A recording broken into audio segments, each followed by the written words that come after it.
Presidente, gracias por recibirme. Sí. ¿Qué tal, Esteban? Un placer. Se ha hablado mucho en los últimos días de la situación que se ha dado con la expresidenta de la Nación. Yo le pido una primera mirada al respecto. A ver, en primer lugar, acabamos de dar una lección de republicanismo, ¿no? Donde es un evento extremadamente importante, muestra la salud de la República porque una mujer que fue 2 veces presidente de la Nación, que fue vicepresidente, quedó condenada por corrupción. Además, eso ocurre en este gobierno. Y yo creo que eso efectivamente ha ocurrido porque es el primer gobierno que le da rienda libre a la justicia. Es decir, una de las cosas que fueron parte de mi promesa de campaña es: yo siempre abogué por la libertad del Poder Judicial, que el Poder Judicial sancionara acorde a lo que le parece correcto, y al no existir interferencia sobre el Poder Judicial, se hizo justicia, lo cual es sumamente valioso y que ese activo otros no lo tienen. ¿Usted quiere decir que hay otros gobiernos que sí interfirieron en la justicia? Sí, obviamente. No han dejado trabajar en paz a los jueces. Y si... ¿Habla de kirchnerismo o de otro signo político, presidente? Todos, excepto este gobierno. O sea, el macrismo intervino en la justicia. Al macrismo, en la lógica en la cual se intentaba vender como el único opositor al kirchnerismo, siendo que fue el que después le permitió volver, ha jugado un rol en interferir las instituciones, a punto tal que, por ejemplo, en lo que hizo Pichetto en la Cámara de Senadores, cubriéndolo a Cristina, después se lo pagaron dándole la candidatura a vicepresidente, ¿no? Es una forma de hacer política a la cual yo no adhiero. Por eso también está el ejército de imbéciles que viven hablando de pactos y de conspiraciones, que además después los hechos demuestran que están equivocados y en lugar de pedir disculpas y aceptar que se equivocaron, redoblan la encuesta diciendo otro tipo de barbaridades. Usted, presidente, yo me imagino la respuesta, pero se la quiero hacer, por supuesto. ¿Usted en algún momento imaginó una situación de indulto o algo análogo para Cristina? A mí me parece un disparate. A ver, Esteban, si yo vivo pregonando la independencia de la justicia, que la justicia falle y haga lo que considera pertinente, que dicho sea de paso es una materia que además no manejo. Digo, no tengo ni la más mínima intención de algo así, porque aparte nuestro lema de campaña es: el que las hace, las paga. Entonces, ¿qué es eso? A mí me parece aberrante. ¿El indulto le parece aberrante? Aberrante. Vos fijate que esto, a mí durante la campaña, todo el tiempo me pedían que me expida sobre estos temas y yo siempre dije lo mismo: hay que dejar actuar a la justicia tranquila. Lo que a mí más me sorprende es que los que más hacen este tipo de ataque son los ñoños republicanos, cuando en realidad el punto es: no hay que interferir en la justicia. Si yo estoy aplicando para el Poder Ejecutivo, como era en la campaña, no tengo por qué interferir. Si soy el Poder Ejecutivo, porque además la gente me eligió para ocupar esta silla, no debo interferir. ¿Y qué es lo que hago? No interfiero. Y cuando no interfiero es interesante, porque aparece la justicia. La justicia es independiente y lo que falle es el criterio de la justicia. Y como tal, hay que acatarlo.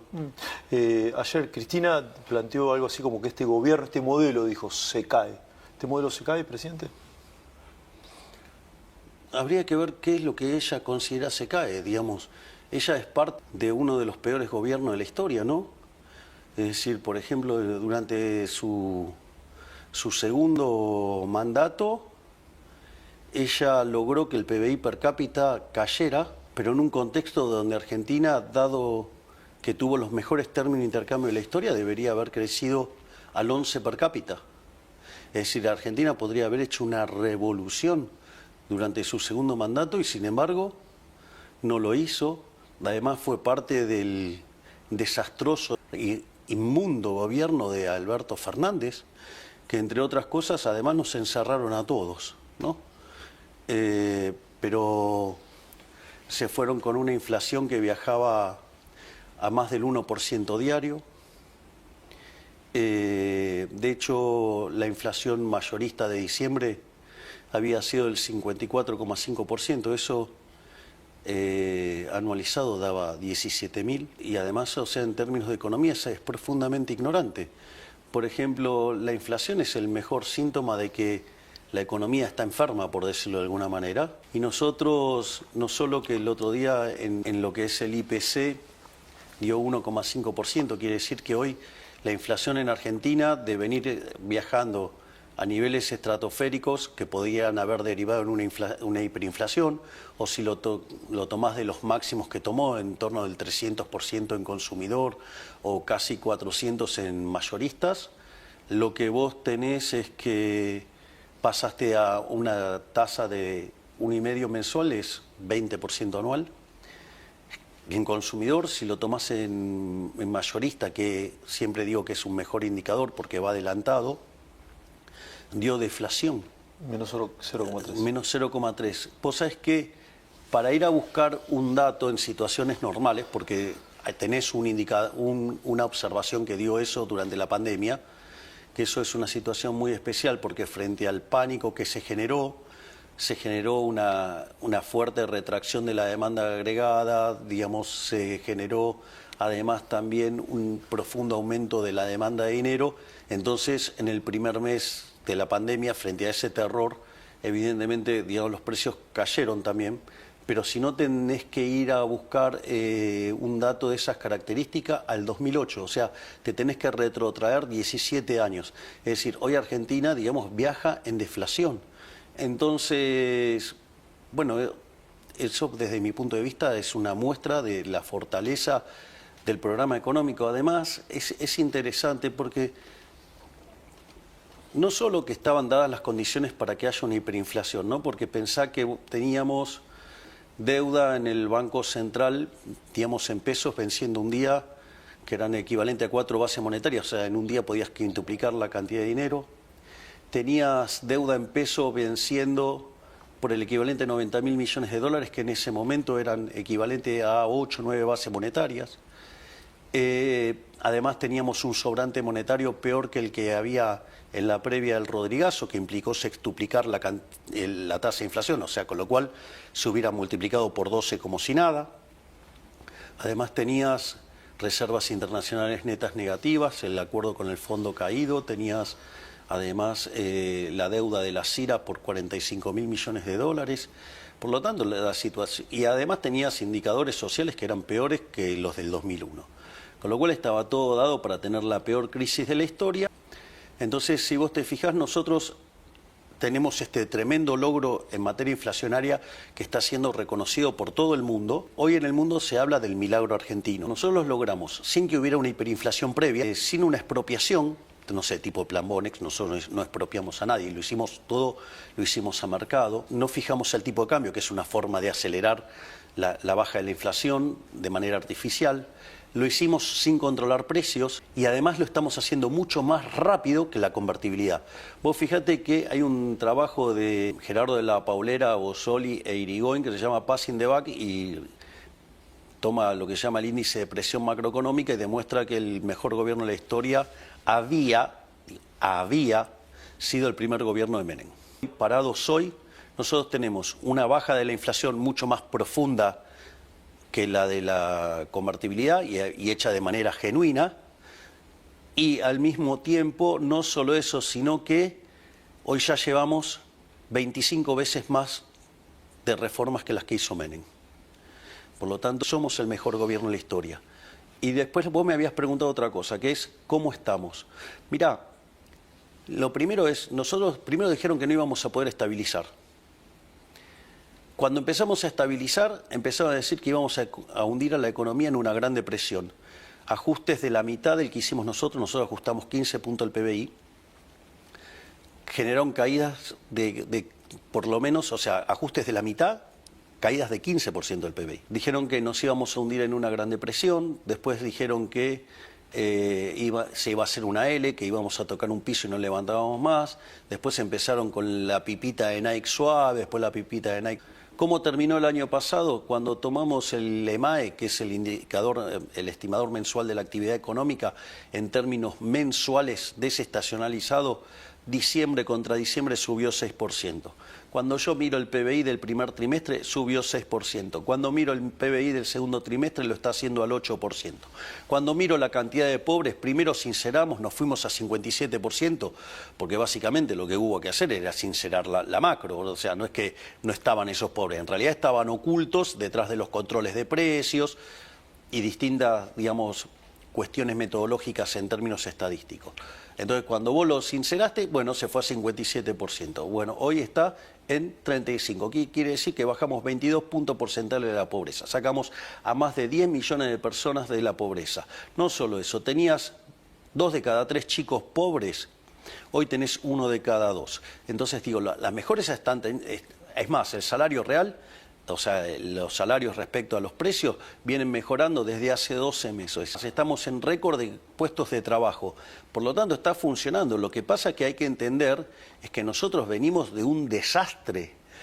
Y lo que nosotros estamos haciendo es hacer las cosas seriamente. Digamos, los atajos no te llevan a ningún lado. Hay sectores de la economía que plantean, ¿sí?, que falta empleo en Argentina, que hay una crisis de empleo. Y otro sector habla de que Argentina está muy caro en dólares. Primero voy con el empleo, presidente. A ver, digamos, no se manifiesta en aumento del desempleo. Digo, la economía se caracteriza por tener muchos sectores, o sea, la economía no es de un solo producto, de un solo agente. Eso, digo, es una abstracción que les puede resultar cómoda a determinados economistas, pero la vida real, digamos, es heterogénea, sí. Entonces a algunos sectores les va mejor, a otros les va peor. Es más, yo te diría que vos podrías hacer una matriz de doble entrada. A los que le va bien y los que le va mal, sí, digamos, porque... Lo que está ocurriendo es que vos tenés un modelo que genera muchos cambios estructurales. Los cambios estructurales no son neutrales. O sea, hay sectores a los que les va a ir mejor y hay sectores a los que les va a ir peor. Ahora, es decir, digamos, ahora, dentro de los que les va mejor están los que se prepararon para el cambio, o sea, la vieron y se subieron a eso, entonces les está yendo muy bien. Después tenés sectores que no hicieron nada. Bueno, entonces les va bien, pero no tanto. Ahora, después están los que... digamos, en el cambio de estructura quedan relegados. La industria, por ejemplo, algunos sectores de la industria. Bueno, puede ser. En el fondo, digamos, vos estás generando un sinceramiento de la economía. O sea, vos estás haciendo una economía libre. Entonces, todos los sectores protegidos, subvencionados, digamos, o sea, los que viven de los demás, sin competir, y bueno. Hay sectores de industria que se van a tener que reconvertir, entonces. Exactamente. Bueno, pero es parte de la vida. Acá se compite, acá se compite. El que hace bien las cosas, le va bien. El que no hace las cosas bien, quiebra. Para competir, muchos sectores reclaman reforma laboral e impositiva. Sí, siempre piden algo. ¿Sabes qué? De hecho, nosotros hemos avanzado en la reforma laboral, digamos, tienen la potestad de poder negociar entre las partes. A ver, después no lo hacen. Bueno, digo, o sea, también, ¿qué quieren? Digamos, o sea, yo no los voy a llevar de la mano. O sea, esta economía, la libertad, ¿sabes qué? Digamos, la libertad implica que vos podés hacer todo lo que vos quieras, mientras que no vulneres el derecho a la vida, a la libertad y a la propiedad de los demás. O sea, vale el principio de no agresión. ¿Ok? Ahora, así como vos te vas a poder apropiar del fruto de tu trabajo, también te tenés que hacer cargo de los costos. Sí, ahora, ¿son reformas a futuro esas o no? Nosotros ya hicimos 2.500 reformas, Esteban.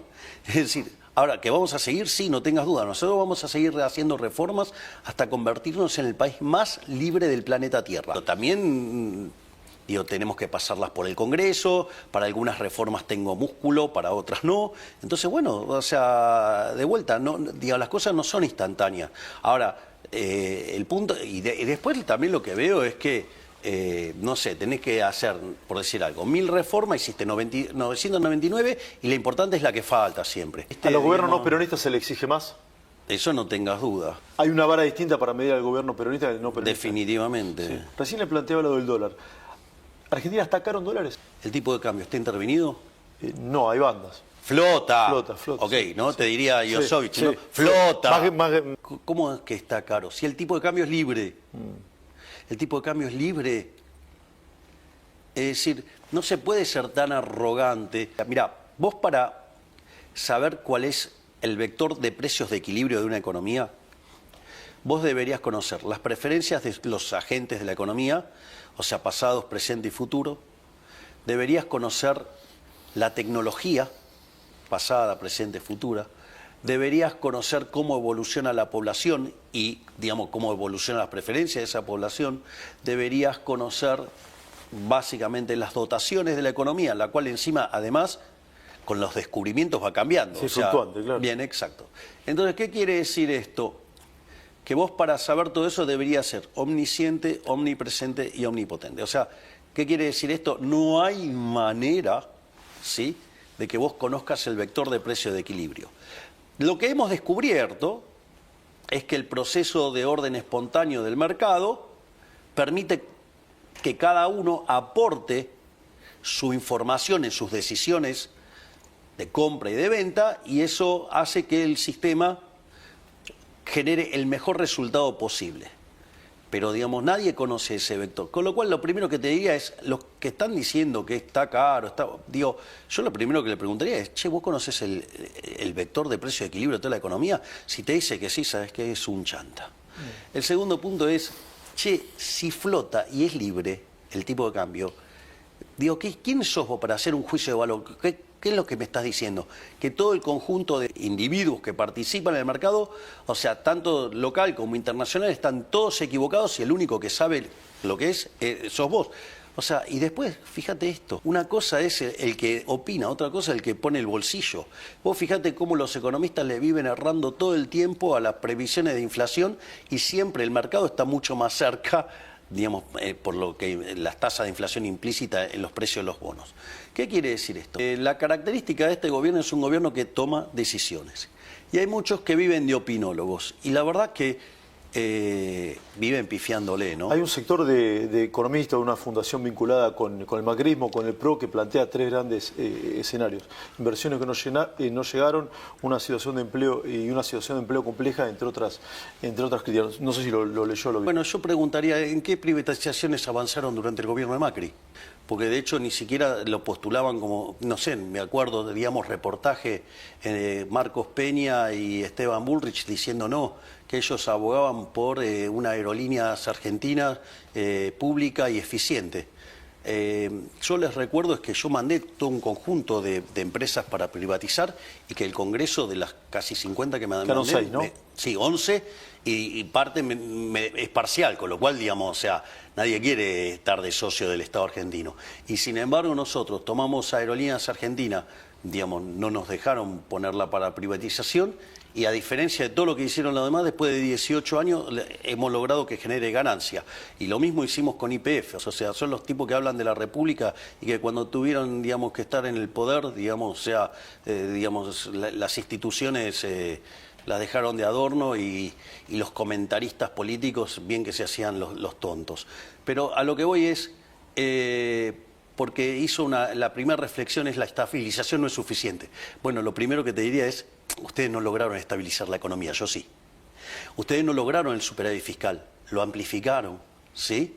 Es decir, porque el equilibrio fiscal que alcanzaron no fue un verdadero equilibrio fiscal. Equilibrio fiscal es cuando vos tenés equilibrio en la línea financiera, es decir, después de pagar intereses. Y la realidad es que eso en el gobierno de Macri no se hizo. El ajuste lo empezó a hacer el mercado cuando vino la crisis, después de, digamos, bueno, la crisis empezó el 28 de diciembre del 2017, cuando se llevaron puesto al Banco Central. Che, eso no es muy republicano que digamos, ¿no? O no sé, digamos, la ley de alquileres no es muy republicana que digamos, y tampoco es muy republicano, esto lo habló digamos, el con impuesto Macri, a la renta financiera. Pero de vuelta, entonces yo veo estas críticas, es, digamos, el mismo chanta de Lacunza cuando agarró y le puso un 4 a la política cambiaria de Argentina, cuando fue él el que restauró el cepo, ¿no? Es decir, digamos, hay que ser un poquito más humilde, digamos, o sea, tenés que tener autoridad moral para opinar. Si vos pusiste el cepo, digamos, la verdad que ponerte a opinar sobre la política cambiaria, o sea, y lo más interesante es que todos los economistas le vienen pifiando todos y los únicos que acertamos somos nosotros. Sí. Hay algunos que aciertan, ¿sí? Hay gente que trabaja muy seriamente, como por ejemplo Ricardo Riazo, el propio profe de Pablo, digamos. Bueno, Suchovich planteó también que... Claudio, bueno, Sí. Claudio es una persona muy razonable. Planteó algún tema de consumo también. Mira, en mi otra vida, Sí. cuando era un economista profesional, yo una de las cosas que hacía me dedicaba a hacer modelos de simulación macro. Entonces, vos venías, me pedías que te simulara un programa económico y yo te lo hacía. Lo hice para Guillermo Francos, que era el ala liberal de los que estaban con Scioli. Lo hice para Carlos Melconian cuando estaba por la candidatura de Mauricio Macri, cuando después llegó a ser presidente. Y lo hice también para Guillermo Nielsen, que en ese momento estaba con Massa. O sea, con lo cual vos me traías un programa económico y yo, digamos, te lo simulaba y te decía lo que te iba a dar de resultado. Dentro de las cosas que tenía que, estimadas adentro de ese modelo, tenía que tener una función de consumo.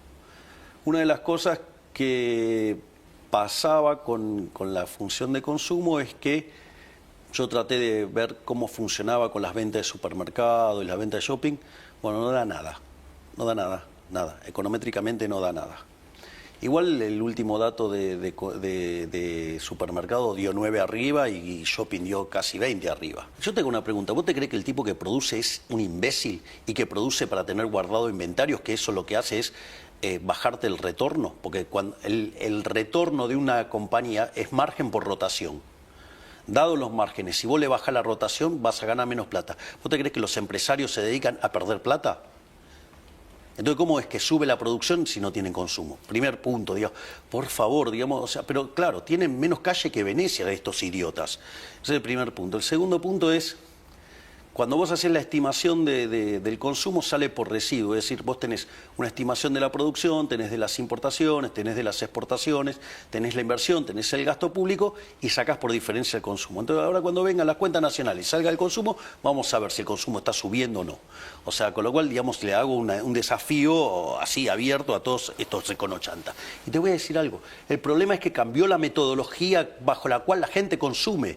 Digamos, es mejor proxy mirar qué está pasando con las ventas de Mercado Libre que cualquier indicador de estos, digamos, que tenemos Es decir, es más fiable el pronóstico o el número que pueda tener Mercado Libre en ventas que... Absolutamente. Si la gente se la pasa comprando, digamos, por Mercado Libre y usa Mercado de Pago. Entonces, de vuelta, parece que no aprenden, pero tampoco quieren aprender. Entonces, pero por eso te dejo planteado el desafío. Sí. Cuando salgan las cuentas nacionales, vení y hablamos. Volvemos a hacer una entrevista. Y hablamos de qué pasó con el consumo, a ver qué dio. Así, digamos, terminamos con estos econochantas mentirosos de una vez, que dejen de mentirle a la gente. Que dicho sea de paso, algunos de ellos haciendo sus grandes asesoramientos sobre el tipo de cambio, mandaron a la quiebra a empresas. Ejemplo, Melconian mandando a la quiebra a Grobocopatel apostando $1 de 2.000 pesos. Dale. Presidente, hace mucho tiempo está hablando de la Asociación de los Jubilados. Se aprobó en la Cámara de Diputados una reforma que tiene en cuenta la actualización de un bono y una moratoria. Usted ya dijo que va a vetar si eso se transforma en ley. ¿Está en agenda algún tema para los jubilados? A ver, no, vamos por partes. A ver. La pregunta es, demagógicamente, el Congreso decidió reventar 2 puntos del PBI. La pregunta es, ¿con qué lo pago? Moratoria y actualización son 2 puntos del PBI. 2 puntos del PBI. Es decir, nos exterminan el equilibrio fiscal. La pregunta, o sea, y lo hacen a propósito. ¿Vos te crees que no saben que está probado que el modelo funciona? Lo que pasa es que están tratando de romper al gobierno. Usan una causa noble como la de los jubilados, tratando de romper al gobierno. O sea, pero digo, ¿vos te crees que le importa a los jubilados? Yo te recuerdo que el gobierno anterior se fue con jubilaciones de $80. Hoy son $320. No estoy diciendo que es mucho. Sí, lo que estoy diciendo es muy poco, que usted lo sabe. Está bien, pero bueno, muy poco, digamos, o sea, digamos, también, digo, eso implica un juicio de valor muy particular. Porque, digo, pero está claro que de $80 pasamos a 320. Sí, se multiplicaron por 4. Ok, en dólares, en una economía que hoy además es mucho más abierta, con lo cual compra mucho más esos dólares. Dicho esto, ahora, los que proponen esto son los mismos que dieron jubilaciones sin aporte. O sea, son los que quebraron el sistema, porque si el... Está quebrado el sistema. Claro, obviamente, ellos quebraron el sistema. Si vos tenés aumento de, digamos, a ver, vos tenés un sistema de reparto. Primer gran estafa del kirchnerismo a los jubilados fue cuando se nacionalizaron las AFJPs. Es decir, y utilizaron el Fondo de Garantía de Sustentabilidad para hacer populismo, lo cual encima lo admitió la propia Cristina Fernández de Kirchner, que lo usaron para hacer populismo. ¿Cuando vetó el 82% móvil? No, cuando explicó cómo se gastaban la plata de los jubilados. Entonces, digamos, una de las fuentes que financia las jubilaciones, digamos, se la patinaron. Eso no es solo eso, sino que además, como si todo esto fuera poco, hoy de hecho son más aquellos que se jubilaron sin aportes que los que lo hicieron con aportes. Con lo cual, si vos tenés una determinada cantidad de donde vos sacás la plata y ponés más manos a sacar plata y, digamos, aquellos que, digamos, no les gustan las jubilaciones, bueno, tendrían que agarrar y decirle a Cristina que por culpa de ella hoy podrían estar cobrando $640 y cobran 320 porque duplicó la cantidad de jubilados sin aporte. Si además eso vos le agregás que tuviste un mercado laboral hiper inflexible y vos tenés clavada la cantidad de puestos del sector privado desde el año 2011, bueno, ¿qué es lo que te pasó? Vos te aumentó sustancialmente la informalidad en la economía argentina. Bueno, ese aumento de la informalidad en la economía argentina hace que haya menos gente aportando al sistema. Y lo que vos podés pagar de jubilaciones, vos es entre los que aportan y los que reciben los beneficiarios. Entonces, si vos duplicaste los beneficiarios, digamos, reventaste la capacidad de la economía para generar aportantes y, bueno, algún problema evidentemente vas a tener. Lo que nosotros estamos tratando de hacer son soluciones serias que arreglen los problemas. Ahora, el problema es que no hay soluciones mágicas que te arreglen todo de un día para el otro, porque si vos crees que podés hacer eso, bueno, vamos a seguir rompiendo a toda la economía como la vienen rompiendo hace 100 años, en especial los últimos 20. No hay flujo hoy genuino económico para pagarle más a los jubilados. No, de hecho están así que, digamos, solamente de lo que surge del sistema previsional es una parte de lo que lo financia, el resto se financia con otros tipos de impuestos. Entonces, y ahora vos que me venís a proponer aumentar 2 puntos del PBI del gasto público, ¿me decís con qué lo financio, Esteban? ¿Qué lo financio con emisión monetaria? O sea, con lo cual es financiarlo con un impuesto altamente regresivo que golpea más fuerte sobre los sectores más vulnerables. O sea, volvemos de vuelta a la sandada de la emisión, la inflación y generar pobres. Me parece que eso no. La otra, ¿qué es? Digo, ¿qué vas a recurrir? Al disparate de financiarlo con deuda. Un problema de flujo lo vas a resolver con deuda. Bueno, me parece que, digamos, si haces eso, digamos, te vas a estrolar, o sea, con lo cual no vas a pagar la deuda, con lo cual la tasa de interés se va a ir a las nubes y por ende la economía no va a poder crecer porque, digamos, si vos tenés altas tasas de interés, o sea, tenés alto riesgo país, o sea, ¿qué es lo que ocurre? Vos no invertís, no acumulás capital, no creces y tenés salarios miserables, con lo cual tampoco vas a poder pagar buenas jubilaciones. La otra alternativa, ¿qué vas a hacer? ¿Vas a cobrar impuestos? O sea, ¿vas a matar el crecimiento, digamos? O sea, ¿vas a impuestos, querés que nos cobren? O sea, que digan cómo quieren financiarlo. O que digan qué gasto público quieren que bajemos. Presidente, todos los miércoles se hace una marcha, esa de los jubilados. ¿Teme que haya una espiral de violencia en la Argentina después de lo que pasó con Cristina, de algunos ataques a medios de comunicación, ataques a algunos periodistas? ¿Teme una espiral de violencia o cree que es un sector minoritario e inorgánico? No, yo creo que es un sector minoritario que no acepta las reglas de la democracia. Es decir, democracia es solo cuando ganan ellos, y si no, pero yo creo que son minoritarios, sí.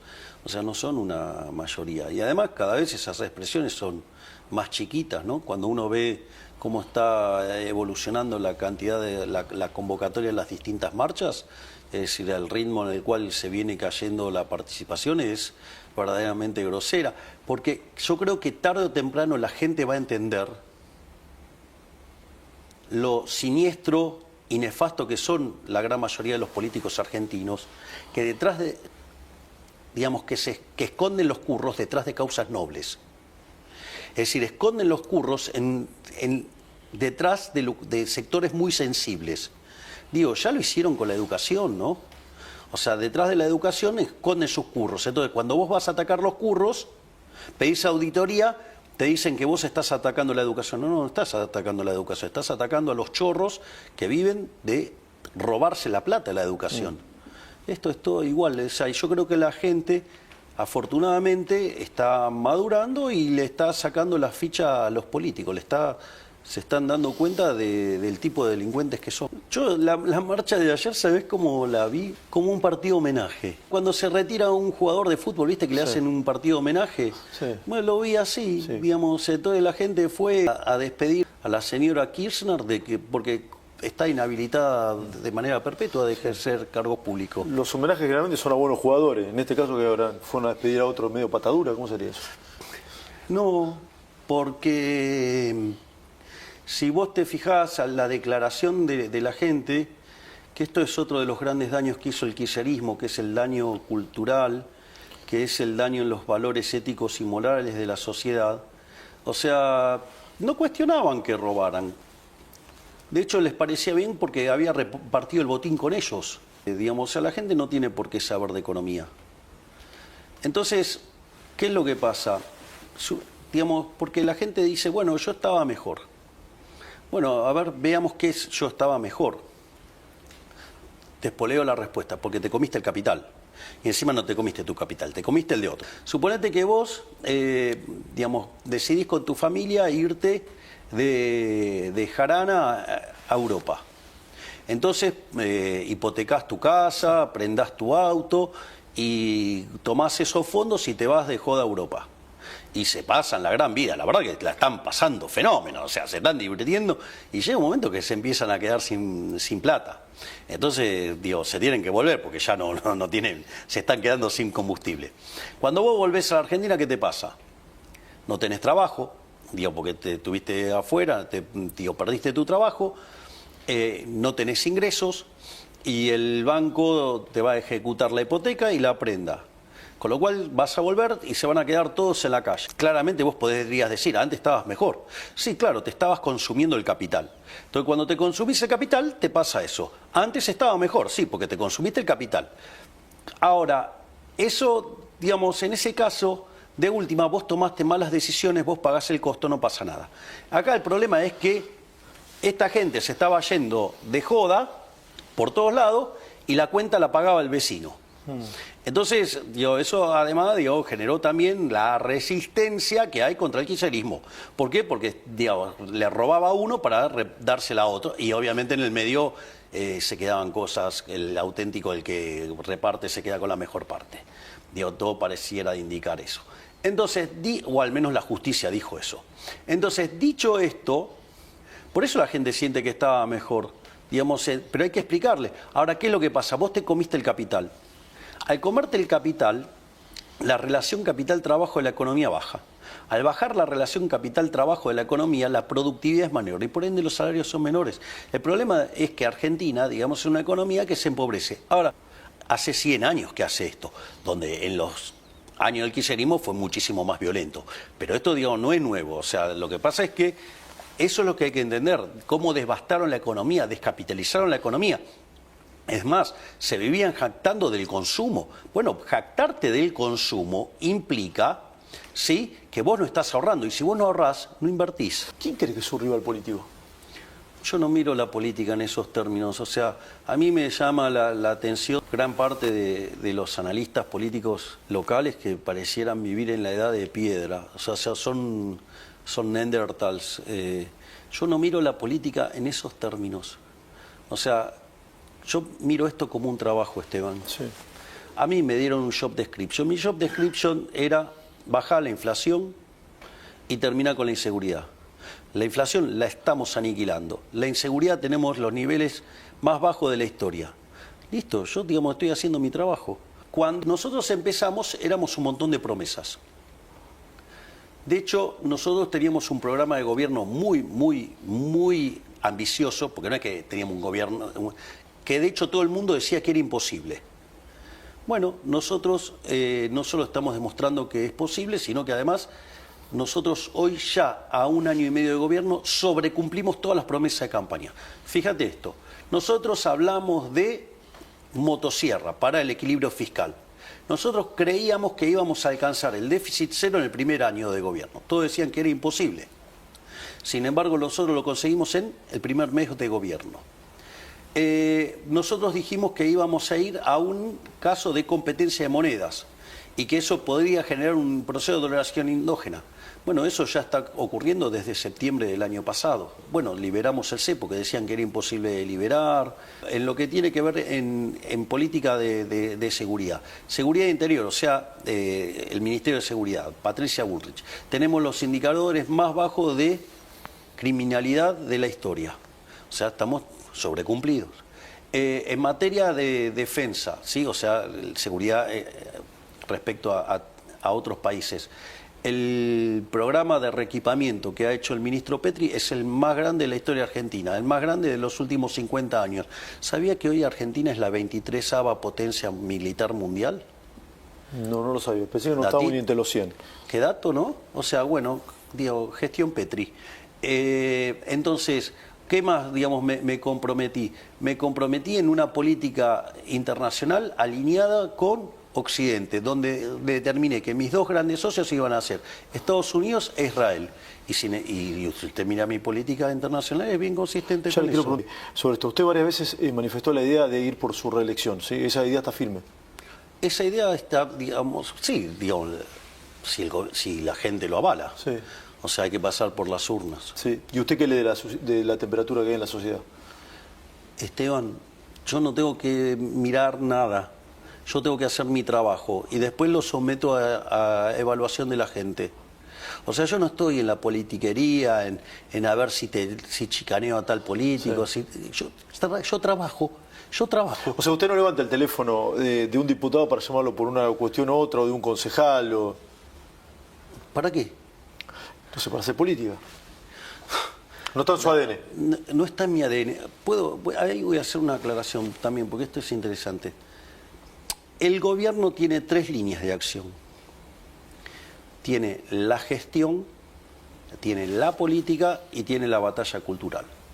En la gestión, yo estoy involucrado muy activamente en 5 de 8 ministerios. O sea, yo estoy muy involucrado con el Ministerio de Economía, digamos, o sea, donde además con el ministro Caputo tengo una relación simbiótica, directamente simbiótica, además de la relación fabulosa que tengo con un gigante como es José Luis Daza o Pablo Quirno. Es el equipo de Caputo. Sí, bueno, está bien, pero Pablo Quirno junto a Santiago Bausili, presidente del Banco Central, es el arquitecto de arreglar el déficit cuasi fiscal, que eran 10 puntos del PBI. Vamos, ey.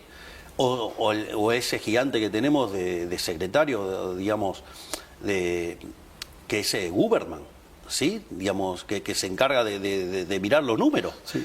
Después, está claro que Cancillería, digamos, yo digo, a eso le pongo el cuerpo activamente, me demanda mucho, pero bueno, hemos puesto a Argentina en el mapa mundial de una muy hermosa manera.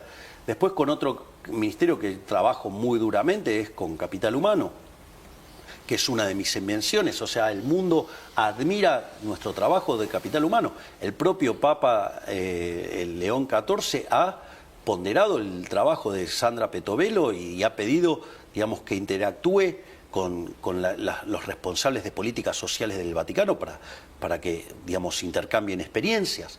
No solo eso, digamos, el Ministerio de Desregulación, otra de las criaturas que ha inventado, digamos, donde Sturzenegger, digamos, hoy, digamos, es un referente mundial por la tarea enorme que estamos haciendo, donde estos 2 ministerios son 2 ministerios pura y exclusivamente aplicados a generar crecimiento económico. Bueno, con la doctora Bullrich yo me junto una vez cada 2 semanas. O sea, trabajamos de una manera... Bueno, es impresionante lo que acaba de hacer ahora, que vendría a ser una suerte del FBI argentino. O sea, digamos, es una ministra excepcional. Yo digo, solo tengo palabras de admiración y sobre todas las cosas de agradecimiento con la ministra Bullrich. Sí, Mariano Cunio Libarona hace un trabajo espectacular en justicia, digamos, Mario Lugones hace un trabajo fenomenal. Bueno, y me falta el ministro Petri, que es una superestrella, ¿no? Porque todos conocen lo que hace en materia de defensa, pero, digamos, la gente no sabe que es un gran ministro, y además de un ser humano formidable. Porque, por ejemplo, nosotros a veces discutimos cuestiones en gabinete y algunas requieren leyes, otras decretos, otras, digamos, circulares, y de repente al otro día aparece Petri con la solución. O sea, es un ministro, es un superministro, y ni que hablar, digamos, de la muñeca de Guillermo Francos. Después está la parte de la política. Digo, usted puede ir y hablar con mi hermana, que es quien, digamos, que dicho sea de paso, la gente no tiene idea de lo difícil que es armar partido en un distrito. Es muy complicado, es muy complicado. Bueno, armó 17 en 6 meses. Y todas las elecciones que participó, por ejemplo, el kirchnerismo lo pasó por arriba. A todos los que son los competidores nacionales, los pasó por arriba. Digo, el mejor ejemplo es lo que pasó en la ciudad. No, a mí no me gusta en general la política, a mí me gusta trabajar. Digamos, a mí me gusta la gestión. A mí la rosca no tengo tolerancia para bancarme tanta rosca. Digo, no estoy diciendo que no sea importante, pero digo, por eso hay gente brillante que lo hace en mi lugar. Yo digo, trabajar. Yo entiendo que trabajar, eso sí entiendo. Y después la batalla cultural es la parte que más me divierte. O sea, esa es la parte divertida del trabajo, que es expandir las ideas de la libertad por todo el mundo. O sea, en Argentina y en el mundo. Presidente, le preguntaba de los medios del Garrahan y su situación. Entonces vamos por parte. Primer punto, nosotros le incrementamos los recursos al Garrahan un 240%, muy por encima de todos los que dimos a otros lugares. Por lo tanto, o sea, nosotros no decimos que nos importa el Garrahan. O sea, lo manifestamos en hechos, poniendo plata. 240% aumentó la partida del Garrahan. Primer punto. Segundo punto. En el caso del Garrahan, usted tiene que en hospitales equivalentes, 2/3 de la nómina son médicos y 1/3 es administrativa. En Argentina, 70% de la nómina es administrativa. Es decir, usaron una causa noble e importante como la del Garrahan para esconder militantes políticos. Es decir, ¿qué es lo que nosotros pretendemos? Es un control biométrico de quiénes van y quiénes no van. Porque esa sobreplanta administrativa es la que le quita recursos a los médicos. Ese es otro punto. Otro punto también muy importante. ¿La plata de ese ahorro va a ir a los médicos? Obviamente, para eso está hecho. No es que vamos a achicarle la partida, es el ahorro que hacemos de sacar los que no trabajan, darle la plata a los que sí trabajan. Ese es otro punto. Después, otro punto más que es importante es el tema de las residencias. En otros países del mundo las residencias no son rentadas. No son rentadas. O, en otros casos, hasta pagan por las residencias. Nosotros ahora lo que estamos haciendo es que las residencias no sean hechas por extranjeros para que queden entre los argentinos y puedan, digamos así, generar más ingresos. Y después, otra cosa es, yo lamento que los que hicieron el reclamo mintieran. Y que además contaran con la connivencia, complicidad de periodistas que literalmente son unos delincuentes, unos mentirosos. Porque si van a hablar del reclamo y ponen con la línea de la pobreza, vos tenés que usar un ingreso de una persona, se compara con la línea de pobreza de una persona. No se compara la línea de pobreza de una familia tipo de 4 personas contra un ingreso, que era lo que estaban haciendo. Cuando decían la línea de pobreza es de 800.000 pesos, ese es el caso para 4 personas. La línea de pobreza es 360.000 pesos. Entonces, no mientan con las comparaciones. Quiere decir que esas basuras que ofician de periodistas sabían el número y cuando la persona del Garrahan estaba mintiendo, no lo dijeron. ¿Por qué no le saltaste a la yugular a las personas del Garrahan que estaban ahí mintiendo con el número de pobreza?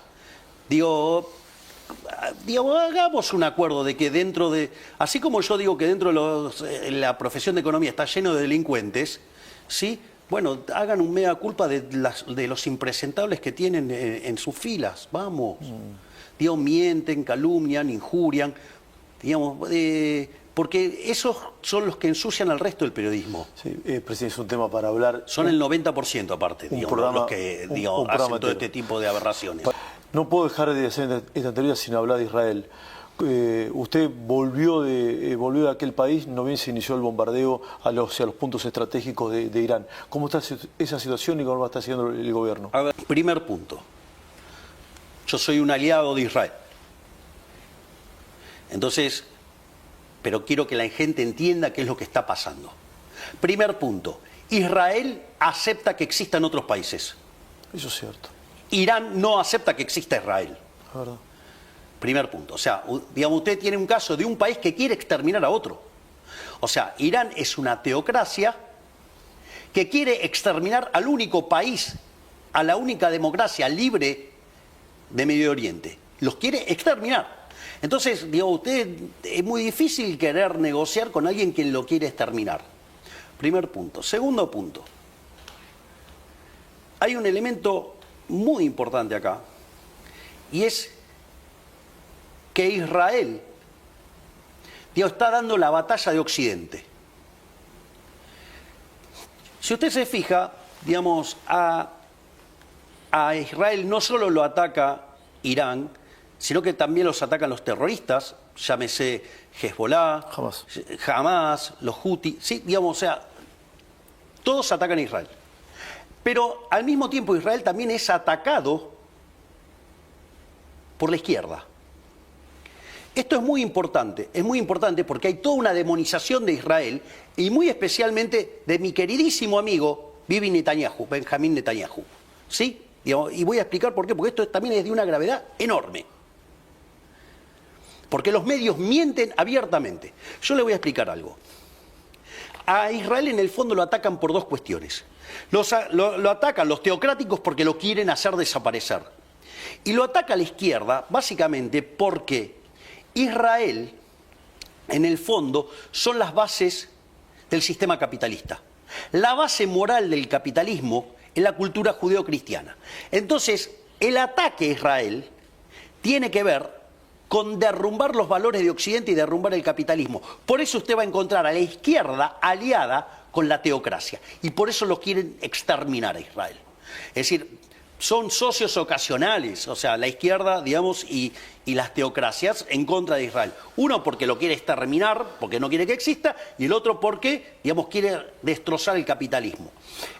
Como parte de esa estrategia, la demonización de la izquierda, ¿sí?, lo que busca hacer es generar una sensación de que que Israel sea como una suerte de leproso, ¿sí?, al cual todos se les alejan. Digamos. Entonces, ¿y eso por qué lo hicieron? Porque Irán en paralelo se estaba armando y se estaba desarrollando como potencia nuclear. Usted imagínese que si se desarrolla Irán como potencia nuclear, el mundo está en problema. De hecho, el primer ministro alemán lo dijo con claridad. Israel está haciendo el trabajo sucio que no hacen otros. De hecho, atentó contra la Argentina. Claro, a ver, Israel, obviamente, 2 veces, 2 atentados. AMIA, sí, Embajada de Israel. 114 muertos, vamos. O sea, es un enemigo de Argentina, vamos. Irán es un enemigo de Argentina, sin duda. Claro, sin duda. Y la pregunta es, ¿en qué gobierno se declaró a Hezbollah como terrorista, a Hamas como terrorista? ¿Quién lo hizo? El kirchnerismo, Cristina Fernández de Kirchner. No. Nosotros lo declaramos perdón, el memorándum pensé que me decía.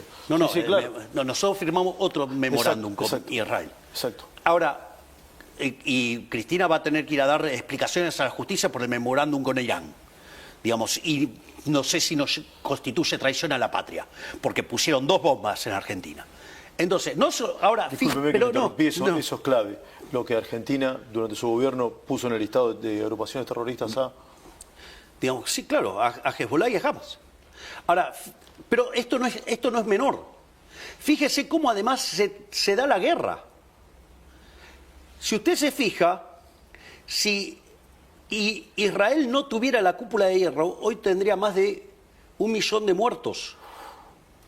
Fíjese que Irán ataca objetivos civiles en Israel. Y sin embargo, ¿qué noticias usted encuentra de Israel contra, digamos, Irán? Son todos altos mandos, son todos ataques quirúrgicos. Entonces, no solo eso, digamos, o sea, yo quiero ponderar la forma, la hidalguía y el honor con el que pelea Israel. Israel ataca objetivos militares y el rival, no solo que estaba desarrollando armamento nuclear para eliminar a Israel, sino que además ataca objetivos civiles. Sí, bombardeó un hospital en las últimas horas. Bueno, entonces, fíjese, Israel ya nos salvó de Irak en 1981. Israel nos salvó de Siria en el 2007. Y ahora lo está haciendo de vuelta. Israel, digamos, está salvando la cultura occidental. Es decir, entonces, no podemos errar de esta manera. Pero claro, digo, lo políticamente correcto, los que están del lado de la izquierda. Y la izquierda quieren romper a Israel porque es atacar los valores judeo-cristianos que son la base del capitalismo. Sí. Presidente, gracias por haberme recibido. Siempre es un honor. Por favor, es un placer. Es un honor para mí. Gracias por esta nota, Esteban. Gracias. Gracias. El señor Presidente de la Nación.